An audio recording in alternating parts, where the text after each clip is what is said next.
ഉമ്മ നമ്മളെ വീട്ടിൽ മാത്രം എന്താ ഉമ്മ നോമ്പുകാർക്ക് എപ്പോഴും ഒരേ കടി തന്നെ ആക്കുന്നു. എൻ്റെ ക്ലാസ് ആയിഷലാമേൻ്റെ സാറിൻ്റെ എല്ലാം വീട്ടിൽ അവർക്ക് കുറേ കടിയാക്കി കൊടുക്കും അവർ ഉമ്മ. നമ്മളെ വീട്ടിലും ആക്കും ഉമ്മ. അതന്നെ ഉമ്മ, എൻ്റെ ഫ്രണ്ട് അബ്ദുള്ളേൻ്റെ വീട്ടിൽ കുറേ സാധനം ആക്കലുണ്ട്, നമ്മളെ വീട്ടിലാക്കും ഉമ്മ. മക്കൾക്ക് അറിയുന്നതല്ലേ നമ്മളെ വീട്ടിലത്തെ അവസ്ഥ. ഉപ്പ ഒരാൾ ഓട്ടോ ഓടിച്ചിട്ട് വേണ്ടേ നമ്മളെ വീട്ടിലത്തെ കാര്യങ്ങളെല്ലാം നടക്കാൻ. എന്റെ മക്കള് പടച്ചവനോട് പ്രാർത്ഥിക്കട്ടെ ഉപ്പാക്ക് നല്ല ഓട്ടം കിട്ടാൻ. അപ്പൊ ഉപ്പാക്ക് നല്ല പൈസ കിട്ടും. അന്നേരം നമുക്ക് കൊറേ സാധനങ്ങളാക്കാം. പിന്നെ അതെല്ലാം 2 ദിവസം കഴിയുമ്പോ പെരുന്നാളല്ലേ വരാൻ പോകുന്നത്. അന്നേരം ഉമ്മ കൊറേ കടികളെല്ലാം ആക്കാട്ടാ. എന്നാൽ ഇന്നൊരു ദിവസം ആക്കും ഉമ്മ. ഉപ്പാനോട് പറഞ്ഞിട്ട് ഉമ്മാക്കി തരാട്ടെ. എന്നാല്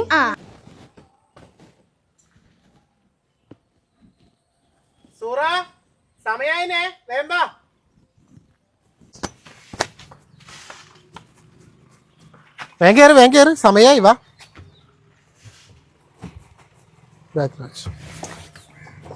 എന്നാ ഞാൻ പോട്ടെ.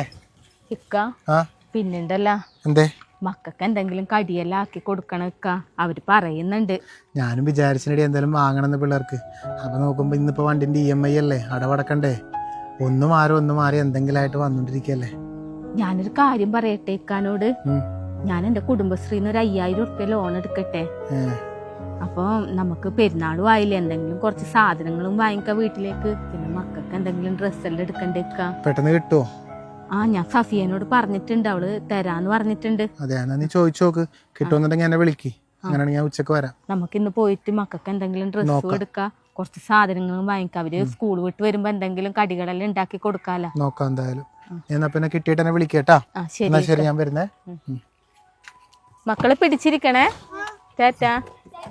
ഉമ്മ വരുമ്പോ കടികളെല്ലാം ആക്കി വെക്കും കേട്ടാ.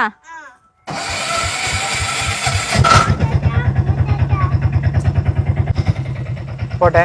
ശരി എന്നാ ചേട്ടാ.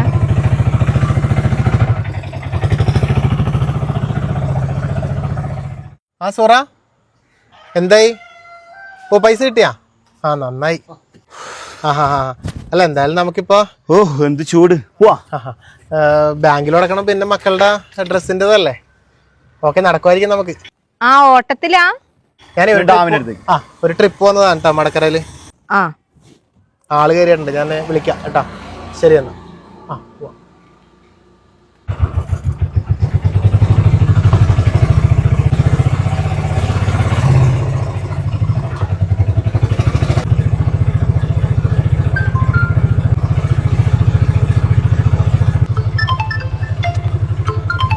ശരി പറയടാ.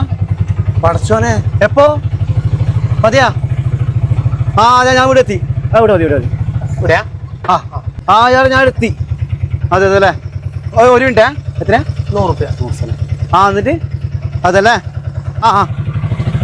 ഞാൻ വരുന്നുണ്ട് അങ്ങോട്ട്. ശരി.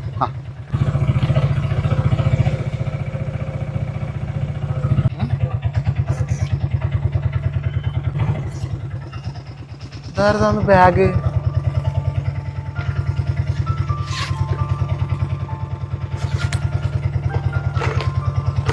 സ്വർണ്ണോണ്ടല്ല. മക്കൾക്ക് എന്തെങ്കിലും കടിയെല്ലാം ആക്കി കൊടുക്കണം ഇക്ക. അവര് പറയുന്നുണ്ട്. ഞാനും വിചാരിച്ചിനടി എന്തെങ്കിലും വാങ്ങണമെന്ന് പിള്ളേർക്ക്. അപ്പൊ നോക്കുമ്പോ ഇന്നിപ്പോ വണ്ടിന്റെ EMI അല്ലേ, അടവടക്കണ്ടേ. ഒന്നും മാറി എന്തെങ്കിലും ആയിട്ട് വന്നോണ്ടിരിക്കല്ലേ. ഞാനൊരു കാര്യം പറയട്ടെ ഇക്കാനോട്. ഞാൻ എന്റെ കുടുംബശ്രീന്ന് ഒരു 5000 ഉറുപ്പ്യ ലോൺ എടുക്കട്ടെ.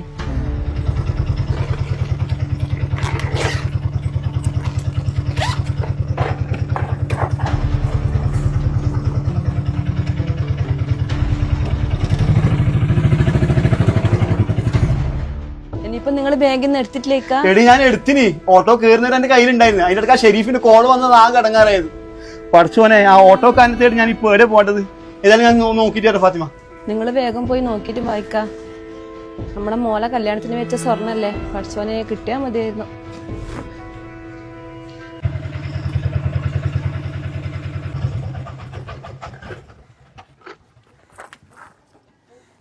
ഇക്ക നിങ്ങളതാണെന്ന് തോന്നുന്നു. ബാഗ് വണ്ടിയിൽ നിന്ന് കിട്ടിയതാണ്. പഠിച്ചോനെ, ആകെ ബേജാറിയിരിക്കുന്നു മോനെ.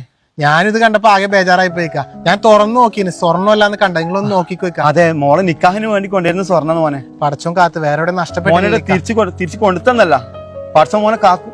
തിരിച്ച് അങ്ങോട്ട് വെക്കാം. മോളുടെ നിക്കാഹെല്ലാം നല്ല രീതിയിൽ നടക്കട്ടെ. ശരി വരുന്നു. അസ്സലാമു അലൈക്കും. വാലേക്കും സ്ലാം. വീട്ടിൽ കയറിയിട്ട് പോവാ. ഇല്ലിക്ക കുഴപ്പമില്ല, വൈഫ് അവിടെ കാത്തുണ്ട്. 2 ദിവസം കഴിഞ്ഞ പെരുന്നാളായില്ലേ, മക്കൾക്ക് ഡ്രസ്സോ കാര്യങ്ങളൊന്നും എടുത്തിട്ടില്ല. ശരി ശരി മോനെ. വരുന്നേ. ഓക്കെ ശരി.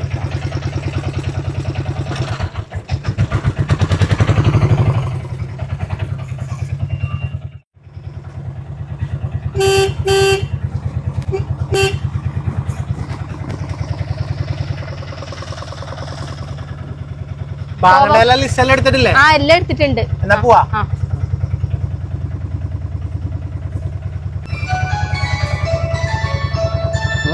ആരെ വിളിക്കുന്ന?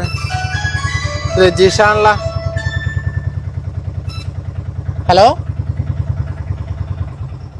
ആ രജീഷ, എപ്പോടാ?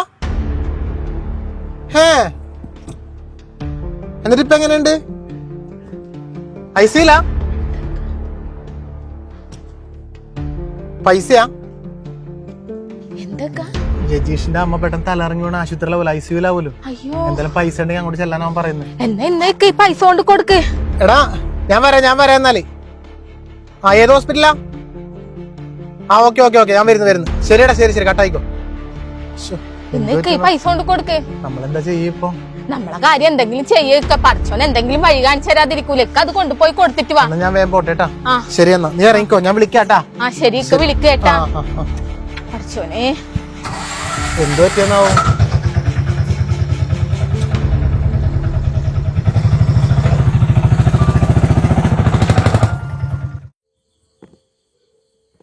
ഉമ്മ ഉപ്പ എന്താ ഇത്രയും സമയത്തും വരാത്ത? ഉപ്പ ഇപ്പൊ വരും കേട്ടാ. ഉമ്മ ഇന്നും നോമ്പുറക്ക് എപ്പോഴത്തെയും പോലെ തന്നെ ആയിരുന്നില്ലേ? ഉമ്മയല്ലേ പറഞ്ഞ രാവിലെ എന്തെല്ലോ ഉണ്ടാക്കി തരാന്ന്, എന്നിട്ട് എന്തോ ഒന്നും ഉണ്ടാക്കി തരാഞ്ഞേ? അത് മോളെ, ഉപ്പാന്റെ കൂട്ടുകാരന്റെ അമ്മക്ക് സുഖമില്ലായിട്ട് പോയോണ്ടല്ലേ ഉപ്പ, അതുകൊണ്ടല്ലേ ഒന്നും ഉണ്ടാക്കാൻ പറ്റാഞ്ഞ ഉമ്മാക്ക്. നാളെ ഇനി ഉമ്മ എന്തായാലും എന്തെല്ലോ കടികൾ ഉണ്ടാക്കി തരാട്ടെ എന്റെ മക്കൾക്ക്. പോലെ തന്നെ ആയിരിക്കോ നാളെയും? ഇല്ല, ഉമ്മ എന്തായാലും ഉണ്ടാക്കി തരും കേട്ടാ. പഠിച്ചോന്റെ അനുഗ്രഹം ഉണ്ടെങ്കിൽ എന്തായാലും നമുക്ക് ഉണ്ടാക്കാൻ വേണ്ടി പറ്റും. പറഞ്ഞ വാക്ക് പാലിക്കണേ. ആ ഉണ്ടാക്കി തരാട്ടാ. ഉറക്കം വരുന്നില്ലേ? പോയി കിടന്ന് ഉറങ്ങിയാലോ? ബാ, ഉപ്പ ഇപ്പൊ വരും കേട്ടാ.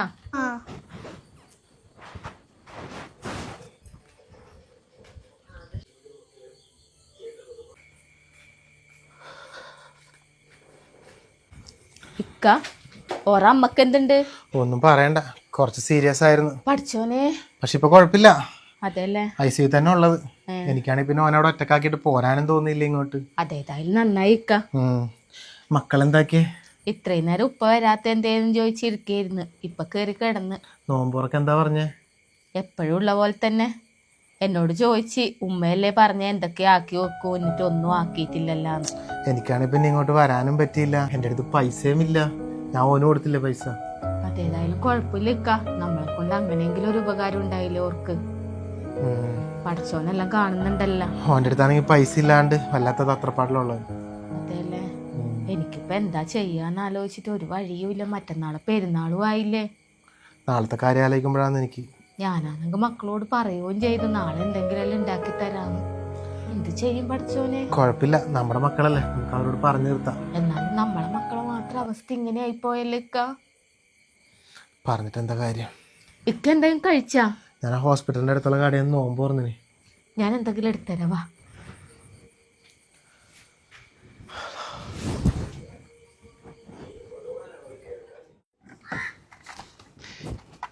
ഇവിടെ എവിടെയാണെന്ന് തോന്നുന്നു. നമുക്ക് പോയി നോക്കാം. വണ്ടി ഇവിടെ കാണുന്നുണ്ടല്ലോ. അവർ ചേച്ചീനെ കാണുന്നില്ല, അവിടെ ചോദിച്ചു നോക്കാം. ചേച്ചി ഈ ഓട്ടോ എടുക്കുന്ന ഷാജന്റെ വീട് ഏതാ? അത് തന്നെയാണ്. ഇതാ?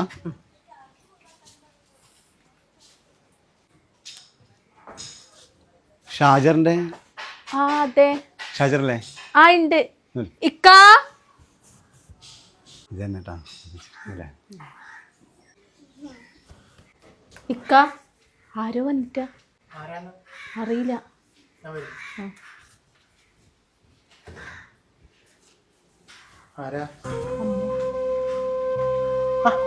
ഇക്ക നിങ്ങളാ? അസ്സലാമലൈക്കും. വാലേക്കും അസ്സലാം. വാ കേറിക്കവാ. ഇതെന്താ ഒരു ഇരുളാണ്ട് പെട്ടെന്ന്? വെറുതെ ചുമ്മാ ഇറങ്ങിയ പെരുന്നാളൊക്കെ അല്ലേ. ഇതെങ്ങനെ വീടെല്ലാം മനസ്സിലായി? അതൊക്കെ മനസ്സിലായി. ഇരിക്കും മക്കളെ, ഇരിക്കും. ഇത് നിനക്ക് മനസ്സിലായ? മോളെ പേര് ഞാൻ പറഞ്ഞിരുന്നില്ല നിന്നോട് വണ്ടിന്ന് ബാഗ് കിട്ടിയിട്ട് അയക്കാന്നത്. ആ ഇക്ക പിന്നെന്താന്ന് വെറുതെ ഇങ്ങോട്ട് പെരുന്നാളൊക്കെ അല്ലേ, അതുകൊണ്ട് just ഒന്ന് സന്തോഷം വന്നതില്. എന്ത്? അല്ല ഒന്നുമില്ല. അയ്യോ, ഇതൊന്നും വേണ്ട ഇക്ക. അല്ല ഞങ്ങളൊരു ചെറിയൊരു സമ്മാനം. വേണ്ടക്ക് ഇതൊന്നും അതെ, കൊണ്ടുതന്നെ ഒരു പാരിതോഷികമായിട്ട് ഞാൻ കാണരുത്, നമ്മൾ ചെറിയൊരു സമ്മാനം. വേണ്ടക്ക് ഇതൊന്നും വേണ്ട, സ്നേഹം മാത്രം മതി ഇക്ക. ഇല്ല അങ്ങനല്ല ഇത്. അയ്യോ അല്ല ഇതാണ് വെക്കണം. ഇത് അങ്ങനല്ല, നാളെ പെരുന്നാളൊക്കെ അല്ലേ, ഇപ്രാവശ്യത്തെ പെരുന്നാൾ ഞങ്ങളെ വക ആയിക്കോട്ടെ. ഇക്ക നിങ്ങൾ അല്ലല്ല, വന്നതാണ് ഇതങ്ങനെ ഏറ്റവും വലിയ വെക്കണം. ഇത് സന്തോഷം. ഒന്നും വേണ്ട. നമ്മുടെ സന്തോഷത്തിന് വേണ്ടിയിട്ടാണ് ഇതാണ് വെച്ചേ പറ്റൂ പ്ലീസ്. പിന്നെ ഞങ്ങൾ വന്നത് നിങ്ങൾ ക്ഷണിക്കാൻ വേണ്ടിയാണ്. നിങ്ങൾ കുടുംബസമേതം നാളെ പെരുന്നാൾ ഞങ്ങളെ വീട്ടിൽ കഴിയും. ഓക്കെ ഓക്കെ മോളെ, മോനെ വരണേട്ടാ. ഒരുപാട് സന്തോഷം ഇക്ക, എനിക്കിവിടെ വരാൻ തോന്നിയല്ലേ, ഒരുപാട് സന്തോഷം. അപ്പൊ നാളെ മക്കളെല്ലാം കൂട്ടിയിട്ട് വീട്ടിലേക്ക് വാ, വീട്ടിൽ നിന്ന് പെരുന്നാളാ വരണേ പോട്ടെ. വലൈക്കും അസ്സലാം. ശരി ഇക്ക.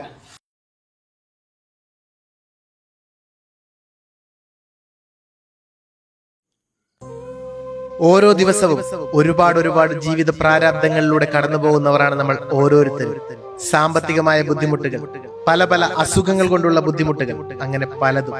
പക്ഷേ എത്രയേറെ ബുദ്ധിമുട്ടുകൾ നിറഞ്ഞ ജീവിത സാഹചര്യമായാലും സത്യസന്ധത മുറുകെ പിടിക്കുന്ന, തന്റെ ഇല്ലായ്മയിലും മറ്റുള്ളവരുടെ വല്ലായ്മയോർത്ത് വേദനിക്കുന്ന ഒരു മനസ്സ് നമുക്കുണ്ടെങ്കിൽ അങ്ങനെയുള്ളവരെ പടച്ചോൻ ഒരിക്കലും കൈവിടില്ല. കഷ്ടപ്പെടുന്നവരുടെ കരങ്ങൾ നിങ്ങൾ ചേർത്ത് പിടിക്കുമ്പോൾ നിങ്ങളുടെ കരങ്ങൾ പടച്ചോൻ ചേർത്ത് പിടിക്കും.